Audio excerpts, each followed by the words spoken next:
ভাইয়া বিদেশ থেকে আসা উপলক্ষে ভাইয়ের জন্য 1.5 কেজি ওজনের একটি বড় ইলিশ মাছ আনা হয়েছে। এই যে দেখেন মাছটা কিন্তু অনেক বড়, আমি হাত দিয়ে ধরা সম্ভব হচ্ছে না। তাও জীবনের প্রথম এত বড় একটা মাছ কাটলাম। এই যে মাছের পেটে অনেক ডিম ছিল, আর মাছটা কিন্তু রান্না করার পরে খেতেও কিন্তু সুস্বাদু হয়েছিল। যেহেতু আমরা মানুষ কম তাই 5 পিস মাছ নিই। আর মাছগুলো রান্না করব হচ্ছে আমাদের নোয়াখালীর ঐতিহ্যবাহী নারকেল বাটা দিয়ে ইলিশ মাছের ঝোল। আপনারা কে কে খেয়েছেন অবশ্যই কিন্তু জানাতে ভুলবেন না।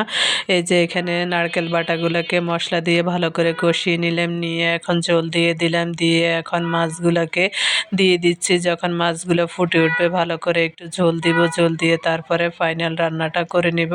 আর আপনারা কে কে খেয়েছেন অবশ্যই কিন্তু জানাবেন, যারা খান নাই তারা অবশ্যই একবার হলেও ট্রাই করে দেখবেন। এটা খেতে যেমন সুস্বাদু তেমনি দেখতেও অনেক ভালো লাগে। আপনারাও কিন্তু ট্রাই করে অবশ্যই জানাতে ভুলবেন না। আর এই যে এখানে আমার মাছের ফাইনাল লুকটা কেমন হয়েছে আপনারা কিন্তু দেখে অবশ্যই কমেন্ট করবেন। আর সবাই ভালো থাকবেন। খোদা হাফেজ।